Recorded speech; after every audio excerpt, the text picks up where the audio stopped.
Okay, so good afternoon, everyone. It's 3 p.m., and we are delighted to have you join us as we kick off yet another insightful session on connecting the dots. First and foremost, we extend our gratitude to our esteemed speakers for their participation in this panel discussion. Dr. Kavindra Pant, Vice President HR at Shapurji Palonji Energy Private Limited, Ms. Harini Krishnan, Global Head DEI and Culture at 24/7 India, Mr. Danish Sheikh, Head HR, Center of Excellence at Capsules, Ms. Ritika Chandok, Senior General Manager, Head of Communication and Public Affairs at RHI Magnesita India Limited. A warm welcome to all. HRAI welcomes you all to this session on this insightful topic, the intersection of AI and human empathy, balancing automation with the human touch in HR. To know more about HRA and its events, I would request all our participants to visit the link and details posted in the chat window. I am pleased to introduce our moderator for today's session, Ritika Chandok, who will be guiding us through the discussion with her insights and expertise. Ritika heads Communication and Public Affairs for RHI Magnesita India Limited, bringing with her over 2 decades of experience across diverse industries. Her professional journey includes impactful stints at Coon Elevators, Bharti Airtel, SR Enterprises, Aegis BPO, and Exhibitions India Group. She has led communication, public affairs, PR content, and digital marketing functions with a strong focus on aligning messaging with business vision. When she is not shaping narratives at work, you'll find her on a run, strength training, deep into a book, or binge watching her latest streaming obsession. To know more about Ritika, you can follow her on LinkedIn. The link has been shared in the chat window.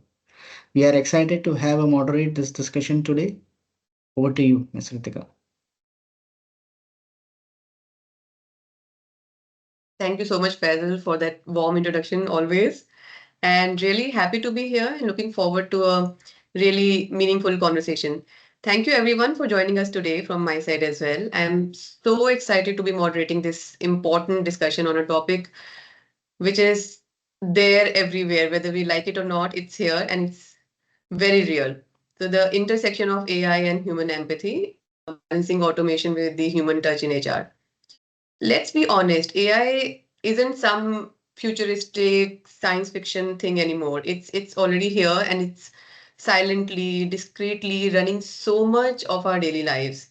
So in fact, AI is the reason your Spotify or your Amazon Music knows exactly what kind of music you need on a Monday morning or a Friday evening.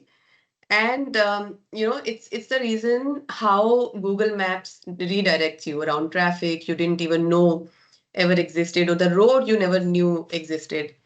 AI finishes your emails, which is like totally trending these days, suggests what to watch next, flags those annoying suspected phone calls, and yes, it'll really tweak, your face just a little when you try out that Instagram filter or the Snap filter. So your shopping app somehow know when you are low on coffee or tea, and your phone when it's time to turn on your bedtime mode. So whether we notice it or not, I mean, it's silently everywhere. And it's just not in our personal lives. In fact, the businesses and the organizations are using it in every possible way. So the retail giants, like for example, Reliance, Amazon, they use AI to predict what customers really want, and and how to manage their inventory more efficiently based on our choices. A lot of banks these days, like HDFC, ICICI, and they use it to spot fraud, which is like a league ahead, and approve loans faster, keep those customer service chatbots running 24/7 for us. Hospitals like Apollo, they are tapping into AI these days, or maybe even before, who knows, for smarter diagnostics. Steel giants like Tata use it to prevent, breakdowns before they actually happen. So that's the prediction. Even airlines these days, they like Vistara and everyone else, they are using AI to adjust ticket prices on the flights and improve travel experience. So maybe if you visit twice or thrice before you finally book your trip, the prices may vary. So that's AI working in the background. So it also helps us, scale, simplify, and move faster than ever before. But today we are here for the real question. As our systems get smarter, we are losing a bit of, what makes us human along the way. And especially when it comes on people, teams, and especially the culture. How do we make sure that empathy, connection, and trust don't get left behind in all that codes and algorithms and everything? So, in fact, before we begin, let me reassure you that the questions and the discussions today's session were not generated by AI at all. They were written the old school way with a lot of curiosity, thought, and our intention, the entire panel's intention for making this conversation completely meaningful for you. And so, if they are really tough, it's not the algorithm's fault, it's mine. So, that's for the panelists. So now coming to the real topic in HR, we are really witnessing massive transformation from what it was like a few years ago to what it is today, from really hiring algorithms to AI powered engagement platforms. But again, here's the real questions. As we adopt these innovations, are we unintentionally, I would say, compromising the human connection, what makes people, stay in the organization, grow in the organization, and of course, thrive. So today in this panel, we'll explore how we can find that real balance. Can technology and empathy coexist in the workplace? Can AI actually amplify and enhance, not replace, what makes HR uniquely human still? So before we start the conversation, let me just introduce our panel. So first of all, we have so that's really incredible panel. I mean, I got to know them also just recently. Leaders, who sit right at the intersection of people, technology, and purpose. So first of all, we have Dr. Kavinder Pant. So he is the global CHRO, as you must be aware, of Shapurji Paranji Energy, bringing over 25 years of HR leadership experience across India and also global markets. He has led so many key initiatives in the organizational design, change management, leadership development, and employer branding with very senior roles across sectors such as logistics, insurance, infra, oil and gas, and energy. He has gained deep insights into industry specific HR practices. He's also played a pivotal role in shaping HR systems in semi startups and has been associated with reputed organizations like Mahanagar Gas, HDFC Ergo, and TNT India. So, welcome, Dr. Pant. And next we have Harini. So we really have Thank you. diversity Looking in the forward. panel. Thank you. Harini Krishnan. So with over 15 years of experience in human resources, that's a lot, Harini, spanning from hiring, learning, development to training. Harini is an IM alumna and a computer science engineer. As a certified leadership hiring expert and mentor, she is passionate about empowering others. She actively supports the Plus community, is an advocate for women's empowerment and champions CSR. And, she totally believes in giving it back to the society. Harini is a self proclaimed bookworm, a voracious reader, nature lover, and inclusion catalyst.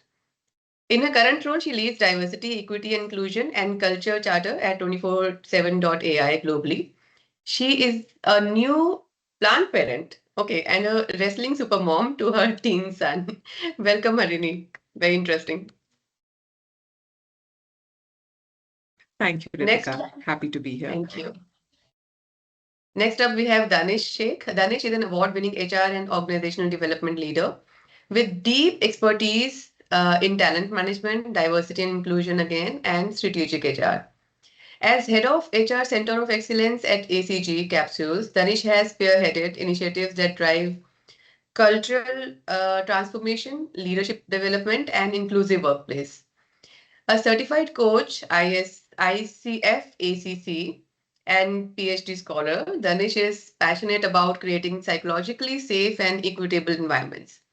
Recognized as the Asia HR Director of the Year and a 40 under 40 HR leader, Danish brings both thought leadership and practical insights to today's conversation. So now, after knowing the panel, welcome Danish, welcome to the panel. Thank you. So now, after knowing the panel, I'm sure our audience are also as excited as we all are while organizing.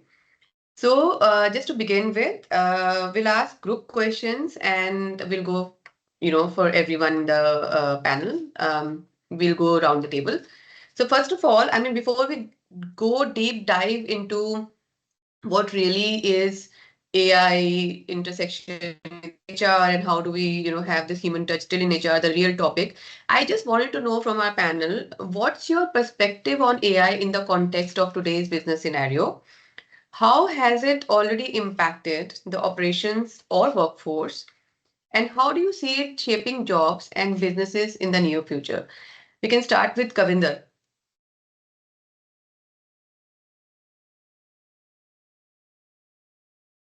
Sorry, I was on mute. Yeah, Okay. thank you, Ritika. It is basically AI is being talked everywhere, and now we can see glimpses of AI in our workforce as well. But the way I see it is AI is just entering into a workforce. It is not basically it has not taken over anything or everything as of now. It is just in bits and pieces here and there which is coming up. Though there are hundreds or millions of organizations which are entering into AI and providing services, but when I see it, most of the organization, what they are looking at is basically they are supporting the automation part of it.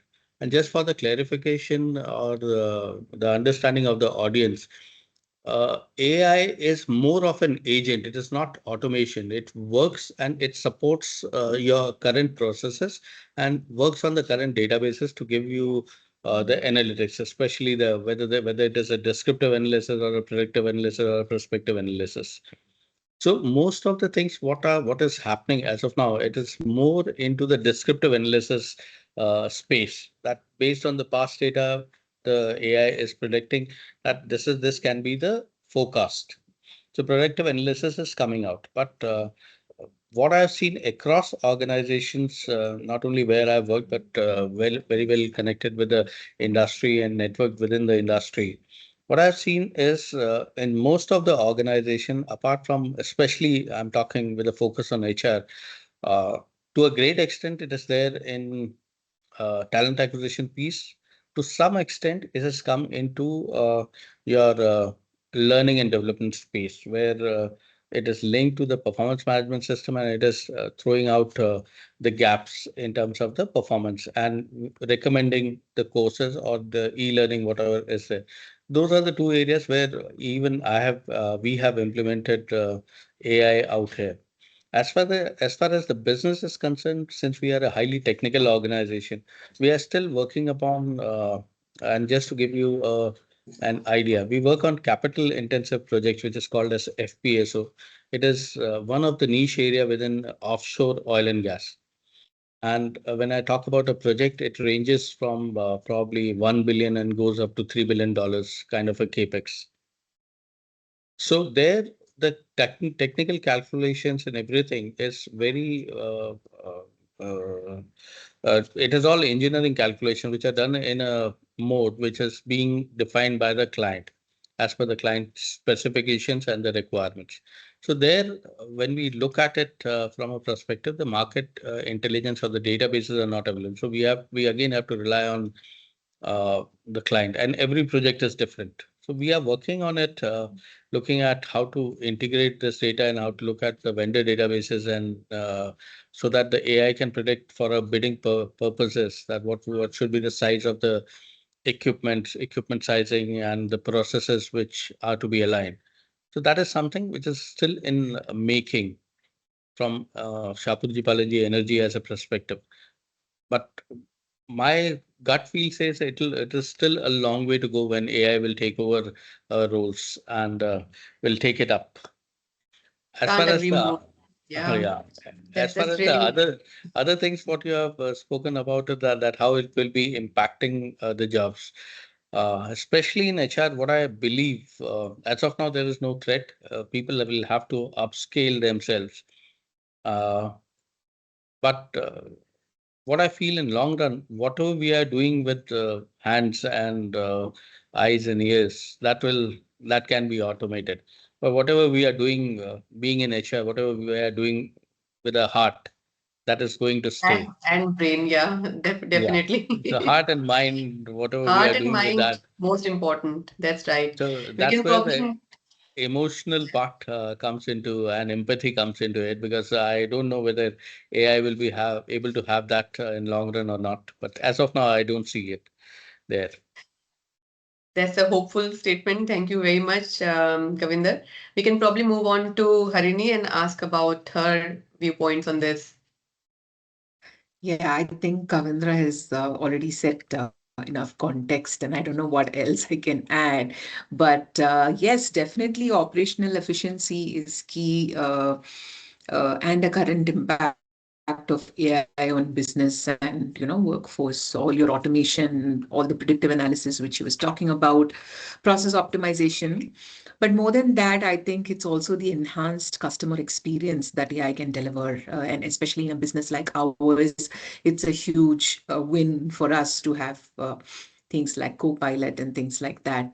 Personalization in marketing also is something that I feel is again a huge win. Natural language processing, right, which Mm. has your better voice assistance, your sentiment analysis, and all of that is definitely something that AI can be, leaned on to.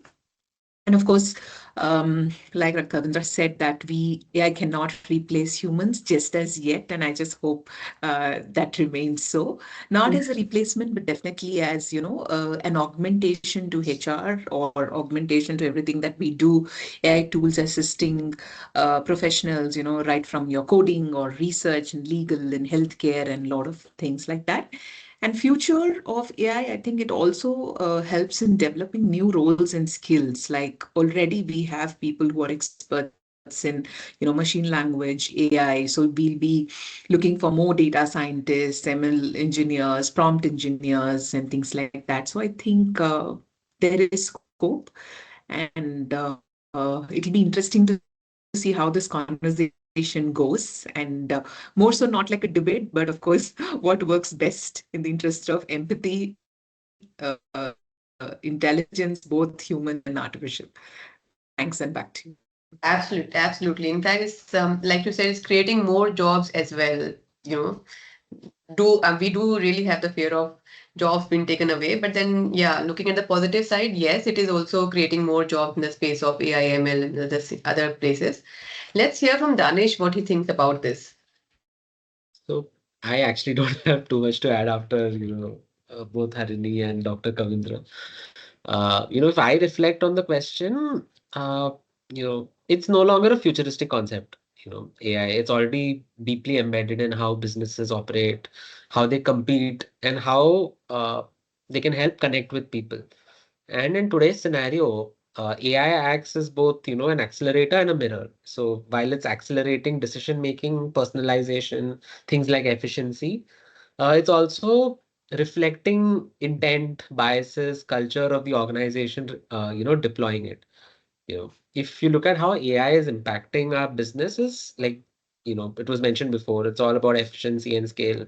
All your repetitive tasks are getting automated, your resumes are getting screened, your data gets reconciled, so on and so forth. And like Dr. Kavindra said, there's enough and more, happening in the space of predictive insights, where you can predict your attrition risk, skill gaps. And like Harini said, it also is impacting your experience design, Uh, AI shaping your hyper-personalized employee and customer experiences, anticipating their needs and providing context-aware solutions. That's the, USP of AI. But there's also a deeper shift happening at the same time. AI is forcing us to re-examine what is fundamentally human. if your machine can write, it can analyze, it can empathize in a simulated way, but it forces your leaders to double down on what are the real human differentiators. And those are nothing but your judgment, your empathy, your creativity, and your ethical, decision making. And, if you take that ahead and you look at what the future looks like, it will not replace humans. It will replace certain behaviors. So, uh, you know, the organizations, because of that will thrive will be those that integrate, AI with empathy and ethics. The ones who upskill their leaders to use AI insights as a conversation starter, not as a final verdict. You still need that human element of judgment and decision making. Uh, Organizations that focus on trust, transparency, and fairness, because AI is not just about intelligence, it's also about uh, responsibility. So, uh, AI will, if I have to summarize, AI will, blend seamlessly into our workflows and enable a new era of humanity at scale. So, all we need to do is stay anchored in empathy, fairness, and purpose while using AI. That's how the world is going to move, in my opinion. Very well said, Danish. In fact, yeah, the key is to adopt AI in a way that it supports people and not sidelines them. So, while we have spoken about the organizations and how are we making this intersection, uh, I want to now ask my panel on where do you personally draw the line between helpful automation and losing, human empathy or losing human touch. So here, let me start with Harini. Harini, what do you think about this? How do you personally, being very cautious about this, drawing a line between helpful automation and losing human touch, human empathy?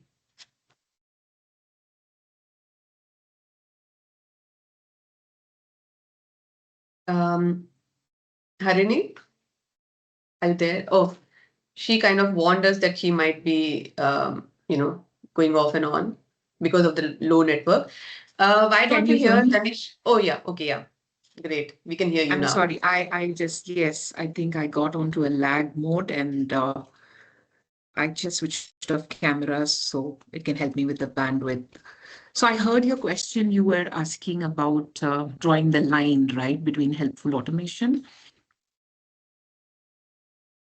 and losing human empathy. So I think if the automation actually enhances human connection by actually freeing time to do other, human related activities, just supporting or offering insights or making systems more fairer, and being an aid to the human connection. Um,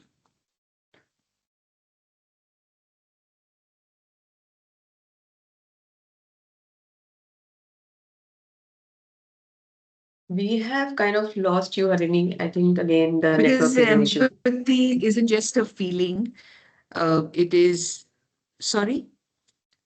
We lost you. I mean, that last part before this sentence, I think we lost you for like kind of missed one whole part of the conversation. No problem. You can just, continue from here.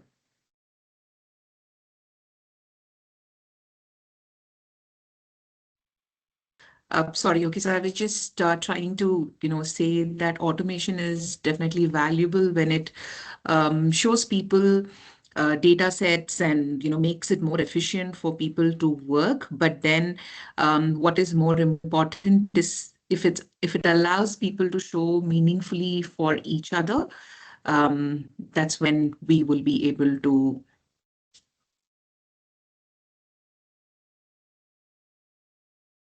That's right. I think we got the thoughts of Harini, what she was trying to say. Very well said, Harini. Thank you. Danish, would you like to share some thoughts on this one? How do you personally draw a line between helpful automation and Yeah. human empathy? So I draw the line at emotionally significant moments. If your system is making or triggering decisions that affect someone's identity, growth, or dignity, that particular moment must remain human-led. For example, AI can recommend who might be a strong succession candidate, but it cannot decide who's ready. That decision must involve human reflection and dialogue. Similarly, automation can send reminders for recognition, but a genuine thank you must come from the heart, not from a template. So in my organization at ECG, we follow a simple mantra. Let AI handle the repeatable, let us humans own the irreplaceable. So that's how we preserve empathy while embracing innovation. Absolutely correct. In fact, creativity, interpretation, and empathy are still the things that AI cannot do very well. So we need the human touch there. Absolutely right. Kavinder, would you like to attempt this one? Sure. My thoughts are again similar to that of Danish, that wherever we are using AI, it is more of in current scenario I'm talking about. Future, I really cannot predict as I am not AI.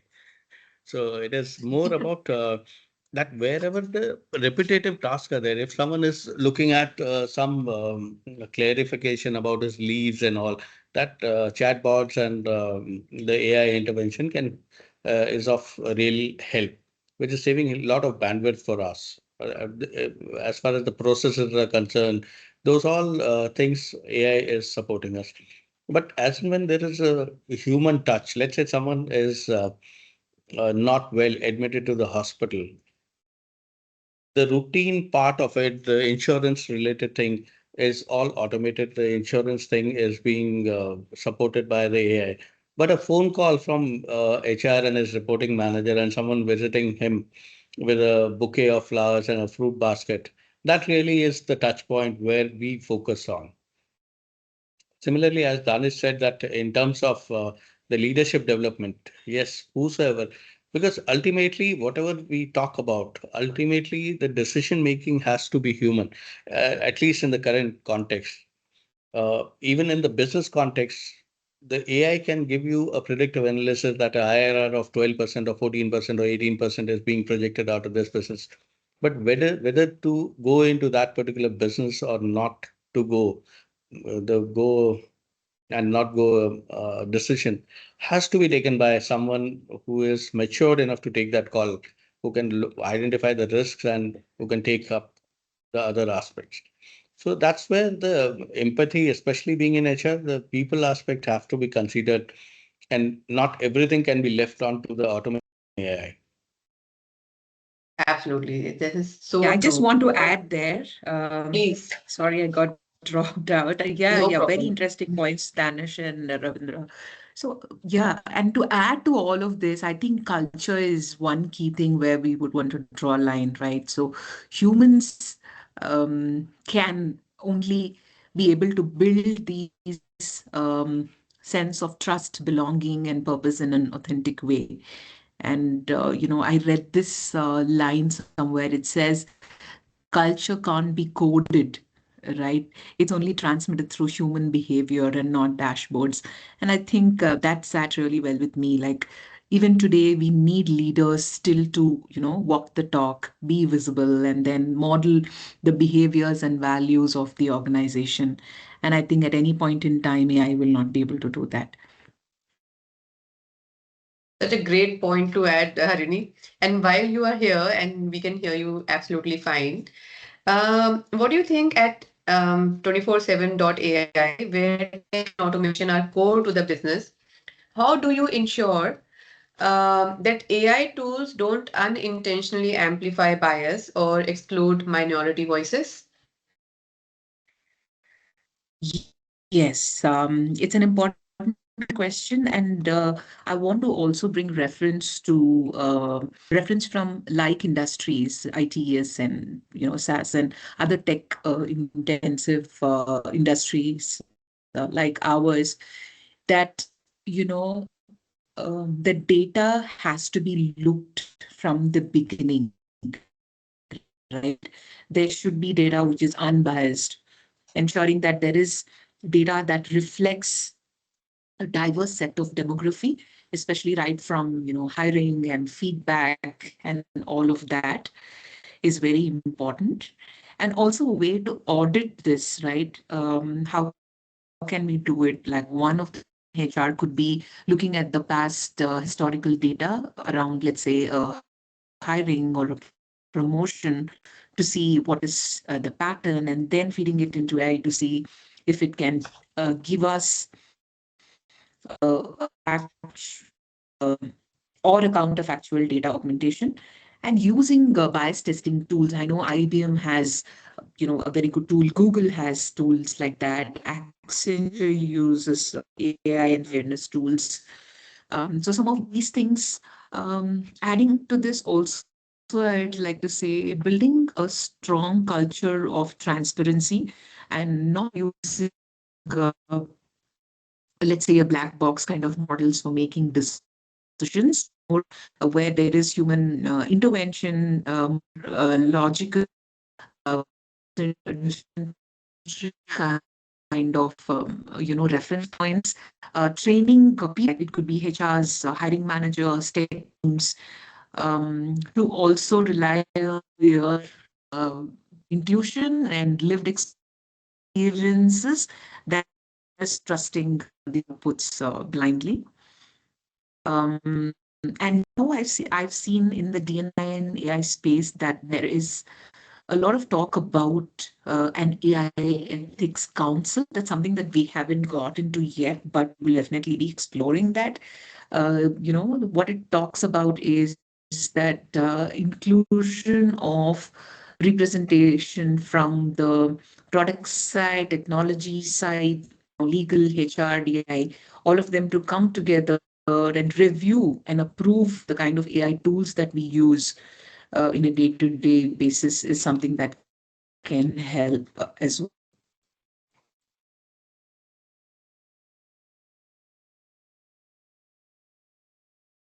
Um, you again lost. I think Harini, as she said in the beginning, that she's facing a network Yeah. issue. Absolutely. In fact, while she's kind of connecting again, this is something that AI needs to really, really be trained on. I mean, what she was talking about, AI is only as fair as the data is, it's trained on. So, and that's where the bias can creep in just without us even, realizing. For example, this big company, I won't say the name because it's not a good thing to say, but then they had to scrap an internal AI hiring tool. A few years ago, not too old. I mean, this is quite recent because it was unintentionally downgrading resumes that included the word women's, like in women's coding club. So simply because the past hiring data had skewed males. So that's a classic case of AI learning from biased history. So it can be biased. In fact, it can be as good and as bad as data that we can to get trained from. So that's how, but then you have to kind of get past that. And Danish, at ACG Capsules, where you lead the HR Center of Excellence, the COE, what frameworks do you use to evaluate whether an HR tech solution still supports empathy? So thank you for that question. At ACG, we often say that technology should not enable. I mean, it should enable, it should not replace the human touch. So when evaluating any, HR tech solutions, we use a dual lens framework. So we look at functionality and we look at feel. So the functionality assesses whether a tool delivers on efficiency, scalability, accuracy. The feel examines whether it creates, that psychological safety, whether it helps, uh, you know, uh, it helps respect dignity. It aligns with the emotional tone that we want to cultivate in the workplace. So empathy is not like an add-on. It's built into our entire evaluation criteria as a non-negotiable. So we ask ourselves, whether the solution is encouraging a richer conversation or is it making it more transactional? Is it allowing context to be captured or is it flattening it into a checkbox? So, we also at the UAT stage, we have these pilots with roles and associates from different from the length and breadth of the organization to give feedback, and not just on the usability, but also how they felt seen, how they felt heard, how they felt supported throughout the entire interaction. So, that lens of emotional resonance is kind of central to our decisions when it comes to HR tech. We also have this, empathy institutionalization plan that we've made. We've identified that as one of our capabilities that we want to build in the organization as we are growing global. Uh, so whether it's onboarding systems, feedback tools, succession planning platforms, we apply this lens of empathy consistently. And when you're looking at a tool, if the tool improves productivity but dilutes human connection, we treat it as a red flag. So, it's more like empathy is a KPI in our tech adoption process. It's not just a leadership behavior. That's how I would like to answer that question. Yeah, can't agree more with you. In fact, there was this example that one of my friend working in one of the recent organization, and she kind of she's in HR, so she was. I mean, she said that the performance management team they were evaluating a PM platform that offered AI-based feedback summaries. So even ChatGPT does that, but there was some other platform that they were using. Sounds so great, but then when they tested it, they realized that it stripped out the manager tone, removed nuance, and lumped people into rating band without explanation. So imagine receiving a score with no human context. That's not actually motivating. So they kind of dropped that solution. So came back to the human mode again. So totally relate to those red flags. So Kavindra, again going from you, in a high stakes, safety focused industry like Shapurji, how do you balance AI-led efficiency with the emotional nuances of frontline workforce management in the factory?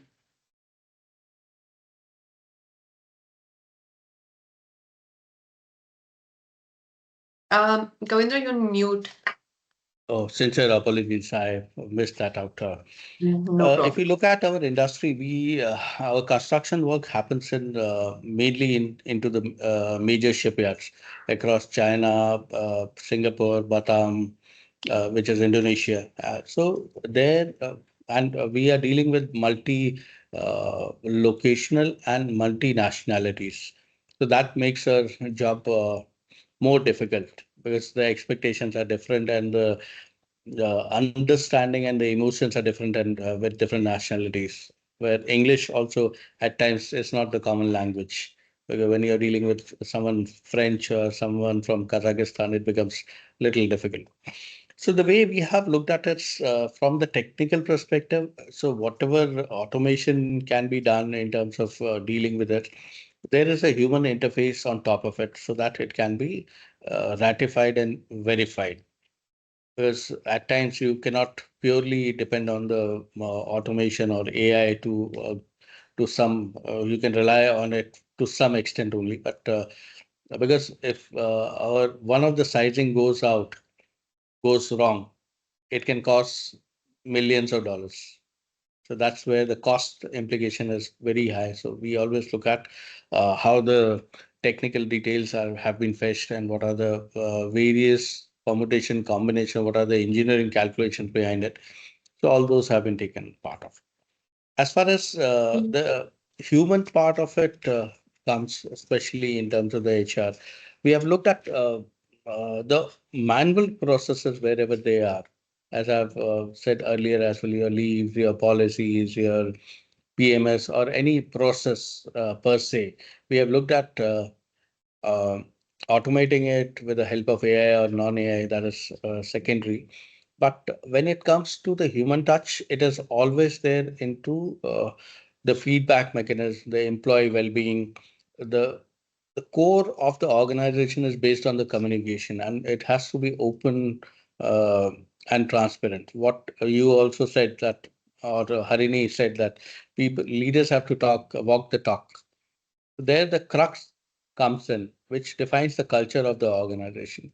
So the employee connect, employee engagement, it is not left to the automation part of it. It has to be done manually.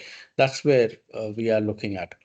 Whereas the training need are being taken out by or the PMS are being taken out by PMS is being carried out with the help of AI or automation, where the business results are linked to the performance of individuals. But when it comes to the feedback, feedback is all dependent. It's a human feedback where manager has to explain that why he has been rated at a particular level, why not up, why not down, what are the shortcomings, how he can improve to do his job, current job, or how he can progress if he's a hypot, how he can, what he should do to perform, to move to the next level, what all competencies and capabilities he has to acquire or skills he has to acquire. So that's how we are looking at. Even the comp and ben, we have looked at to a great extent. We have looked at the technology to support it in terms of the data integration and the uh, data gathering of data, capturing of data. But ultimately, when it comes to the analysis, that gives the tool gives us the analytics. But ultimately, whether to use that analytics or not is uh, is the human part of it. Ultimately, we have to look at retention, hiring, being competitive within the markets. So that's Yeah. what we are doing in Shapoorji Pallonji Energy. Yeah, and that's so perfect. In fact, the key is to use, like you said, AI to inform decisions and not just make them in isolation. So, and we have to, especially dealing with frontline, we have to make sure that our supervisor are trained to interpret those decisions or the, any nuances that come with a lot of insights and empathy and not just efficiency in the mind. So I think that's the best way to go about it. Now, one question that I want to ask everyone, that if you had to design a people first AI policy, what's because HR is a one crafting and drafting strategies and policies, so it'll probably come to you if it really hasn't yet. So if you are crafting this kind of a people first AI policy, what's the one non-negotiable principle that you would include? So we can start with Kavitra, you first because you're there already. So I'll say empathy and the human touch cannot be excluded when, especially for people, because again, it depends on the age profile of the people. People of today's generation may be tech savvy and they want everything on their mails or WhatsApp or their various devices.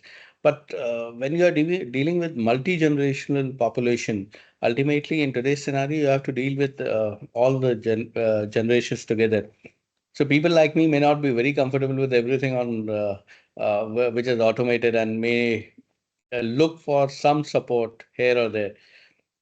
But as far as today's generation, also what we have seen when we hire the young talent, probably just fresh out of college, they also, to a great extent, look for the human connect. They can read the policies, they can clarify everything on their own. But when it comes to the socialization within the organization, yes, they also need people and the emotional connect. So that also helps us in building the environment and the culture. So there has to be that helps us in creating a pull factor that every Monday morning people should not feel that they are being pushed to office, they are dragging themselves to office. That creates a culture of being pulled up within the organization. So that's my take on that. That's a great take, in fact. Danish, would you like to share your thoughts on this one? So my non-negotiable would be informed consent and dignity by design. You know, associates should know how and where AI is being used in the employee life cycle, whether in hiring, performance evaluation, engagement, internal mobility. There should be absolute clarity and the right to ask questions. I think that, according to me, is non-negotiable. Secondly, when it comes to dignity by design, every system must be built to preserve respect. That means that there can be any decisions without any human review in emotionally or professionally high stakes moments, whether it's promotions, exit, grievances. AI can recommend, but humans must decide. So, so a people first AI policy must recognize that data might be predictive, but people are transformational. So empathy cannot be a trade-off for efficiency. That's my take on it. Absolutely correct. Harini, would you be able to speak on this one? Let's just see if you are audible. Yeah. Yeah, I Okay. think Danish. Yeah, I think I just loved what Danish said, and I'm just going to develop on that exactly. You know, I think one a non-negotiable for me would exactly be the same. Human agency must be preserved in every decision, that affects a person's, livelihood, dignity, or future, and that is key. Back to you, Yeah, I Ritika. think, right. So, okay, fine. So I think all of us agree what Danish said and Harini and Kavindra. So for me also, if I had to kind of design one people first AI policy, my non-negotiable again would be like what you all said, that humans make the final call. So AI can always suggest, recommend, even predict, but when it comes to decisions that impact people, like hiring or performance or well-being or culture, a human should always have the last word. So, because no matter, like we discussed, how smart the algorithm is, it cannot understand someone's personal context, or it can probably misread somebody's personal context, emotional state, or life situation exactly in the same way a human leader can. So AI should be just a tool and not a judge, and that's a line that I would never cross while working on the policies. So I think we can now really break for the Q&A. Faisal, if you think this is the right time. Yeah, yeah, there are two questions. I think we can take that. All right, great. So we have the questions today. Okay, so Radha has asked us that I think she's, I don't know if it's a comment or okay, so she says, I Um, think we can have data-driven analytics, but we can bring human elements during drawing interpretations and insights, considering culture, emotional intelligence, and diversity. It's more of a comment, but then the panel is free to add something to it or even disagree, but I'm sure you will not because you said the same things, all of you. So anybody would like to take this?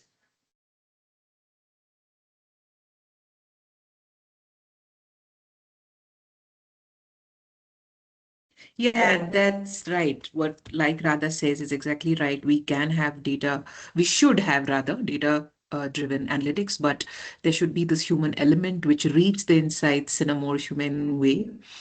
And like Danish also mentioned some examples in hiring phase, in performance evaluations. And like you also mentioned, there is scope for the tool to misread emotions. I'm just able to think of a tool that we use, something on the lines of Moodometer, which kind of tracks what and how our employees are feeling on a daily basis. But even though the AI gives us that analytics, we still expect our managers and supervisors to sit down and have those care conversations to find out what's really happening in his or her life and how we No, can help them. yeah, so true. Danish, Kavindra, do you want to comment on this one? So it I know is one you. and the same thing what we have been iterating or reiterating, all of us.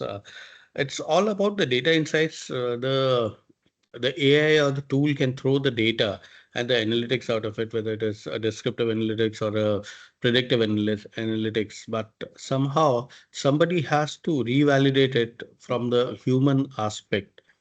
There's each and every individual working in an organization is different. We cannot generalize that this is the need of one individual and it will be common for all. So that's how we have to look at that, how that data can be interpreted and can be applied to various groups within the organization.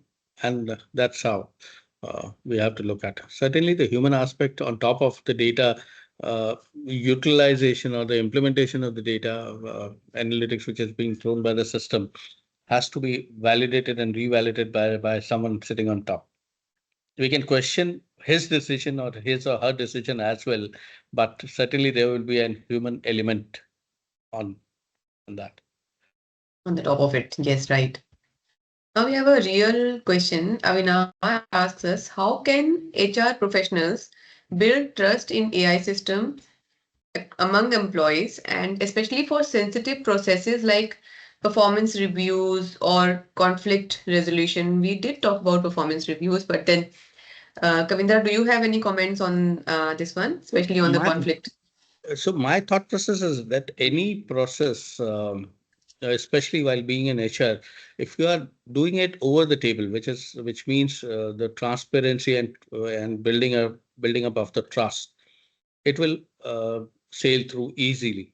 But if you are looking at something which is hidden and which is not understood by the people, how this has come up, like Danish also highlighted that aspect, that till the time the processes are being built up, whether it is a AI driven tool or a manual process, till the time trust and transparency and trust is there in that particular process, that everyone can see that whatever you are doing is over the table, nothing is hidden. People will have trust and faith on the system as well as on the organization. That's Yes, what I yeah. feel. Danish? Hmm, So, that's great. Great response. Yeah, Danish. so according to me, building trust in AI begins with, transparency, accountability, and empathy by design. Like I said before, also. So AI systems can be powerful allies in your HR processes that are sensitive, like I mentioned here, but only if your employees understand them, see them being fair, and make them, and if they feel protected. So, like at ACG, we humanize the technology. We demystify how it works, what it does, and most importantly, what it does not do. The second bit is on enabling informed consent. We need to ensure that people are aware of where their data is being used. And trust is built when people feel that they have an agency in the matter, right? The third bit is you're blending AI with your empathetic leadership. Even though AI can highlight your blind spots, but it is your leadership that has the conversation, and they are the ones who are leading that conversation, not an algorithm that is leading the conversation. If AI flags a dip in engagement, the follow-up should always be human centered. And the last bit is co-creating your governance with employees. So whether you have AI ethics committees or, uh, platforms where you're defining boundaries of tech use, you help and you co-partner with people to shape these rules. If they are partners in the entire process, they are more likely to trust the system. That's how I would like to answer this question. Wonderful answer. Yeah, absolutely. Very, very to the point and very, very on ground kind of a response. Thanks, Danish. Harini, would you like Thank to you. take this? Okay. I think they've done justice in answering that question. So none from me. Okay, great. Thanks. Then we have another comment from Anu saying ethics and collaboration is non-negotiable. We definitely spoke about a lot on that. Anybody would want to comment or add anything on this? Couldn't agree more. So ethics are the fundamentals of the organization. So if the organization is living by its values, then certainly the ethics will come on board. And collaboration is something without which the organization cannot function. True. It's That's true. true.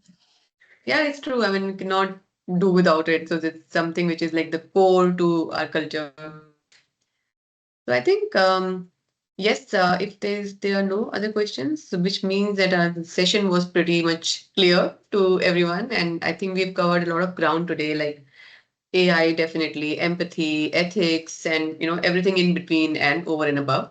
So I think we can close the session now. Thanks for the great conversation, panelists.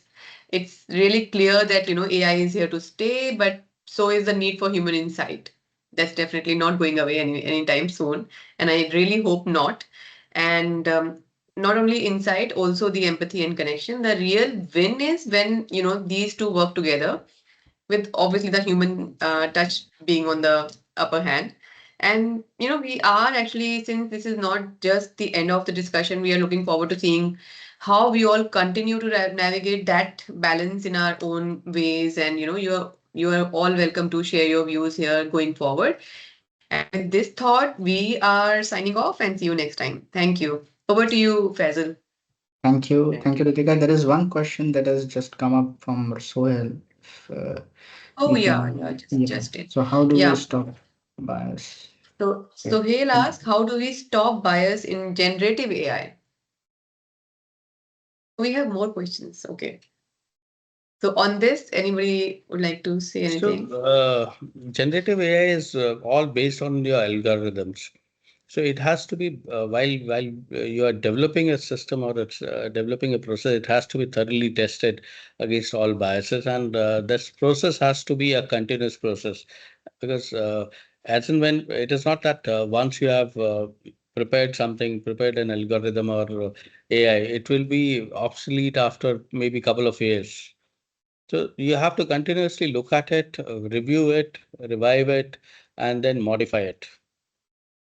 So that's the only way you can look at reducing the biases. You have to find faults in the system and upgrade it, modify it, and take it forward. Yeah. That's my take. As good as we train it. Yeah, definitely. Yeah. Danish, Harini, anything on this? So, in my opinion, bias, uh, you know, can't be fully eliminated, especially in generative AI, but you can actively mitigate it, like Kavindra said. The key is to use diverse training data, embedding inclusive design principles, and ensuring that human oversight is there at every critical decision point. So AI doesn't need automation. AI needs more accountability.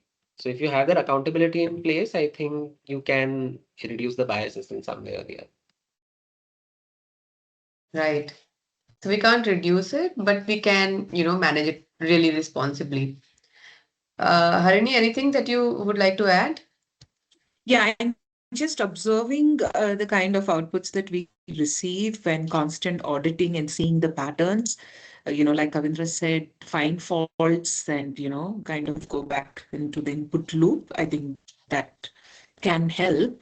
I mean, eliminate to some extent, if not entirely. That's right. You always need regular audits and diverse testing teams, real world feedback loops. I think that's also an important aspect to it. I think we still have 2 minutes, and we can always take this one more question, which says, it's from Shyam. He asks, should there always be a human in the loop when AI makes important HR decisions? Why or why not? Absolutely. Why? Because you need to, like we've spoken through the last 60 minutes, that, human agency and empathy is key. And hence, the human in the loop is critical when AI makes important decisions, because human will only be able to see that see through your resilience, the kind of backgrounds you've come from, your state of mind, your mental and emotional well-being, your behaviors on ground, your interactions with people, and all of that, an AI will not be able to do. And hence, yes, definitely yes. Definitely, yes. I totally agree. Anything, Danish, from you? So again, I would agree that yes, of course, there should always be a human in the loop. Because your data can inform, but humans can contextualize. You know, AI can flag your patterns, suggest actions, but decisions that affect people's careers, dignity, well-being, all of that requires empathy, cultural understanding, ethical judgment, things that AI can't replicate. So, if you don't have a human lens, you will dehumanize the entire process and reinforce your systemic biases. So, I think your human in the loop is non-negotiable. AI is the co-pilot. AI is not the captain. Uh, you know, the No, humans are absolutely. Yeah, uh, yeah. the Totally agree. non-negotiables then. Absolutely. So just Sham, if you think like this, that if you are applying somewhere and take hiring for example, there's this ATS system and it might flag you as a low fit. I'm just using you as an example here, as a low fit based on keywords or gaps in a resume. but maybe you have a non-traditional background, which it may, just kind of overlook while maybe a time taken off for caregiving or for learning or something, but it will show you as a low fit. So you have to kind of, the person has to be met with to understand what was the story behind the data. So that's, I think that's another example that will help us understand that human touch is absolutely non-negotiable. I think with this, we have also come to the end of the session. So thanks everyone. Thanks once again, and thank you for joining us. And thank you, panelists. It's been a very, very wonderful conversation. Thank you so much. Thank you, Ritika. Thank you. Thank Thank you, you. Thank you. Thank you, Ritika. Ritika. Thank you all. Thank you, Thank you. Ritika. Thank you, Your thoughtful moderation and empathetic flow of conversation and well-crafted questions were instrumental in bringing out the nuances of such a layered and timely topic. A heartfelt thank you to our esteemed speakers for sharing such diverse and forward-thinking perspectives on intersection of AI and human empathy in HR. Your insights on balancing innovation with the human touch have added great depth to today's conversation and sparked meaningful reflections on the future of people first workplaces. For those eager to visit today's insights, the session recording is available on our YouTube link shared in the chat window. A special thanks to our event partners Geisha, NASCOM, COE, Talgro, TLE, WICCI, LinkedIn Local, Ahmedabad, and India for their invaluable support in making this event a success. To learn more about these associations, please refer to the links provided in the chat. We look forward to welcoming you to our next session on the topic AI burnout is real. Are we moving too fast or too soon? On August 7, 2025. With that, we conclude today's webinar. Thank you for being part of this journey. Wishing you good health, positivity, and success until we meet again. Take care and farewell for now. Thank you. Thank you, Ritika. Thank you, Dr. Kavindra. Thank you, Danish. Thank you.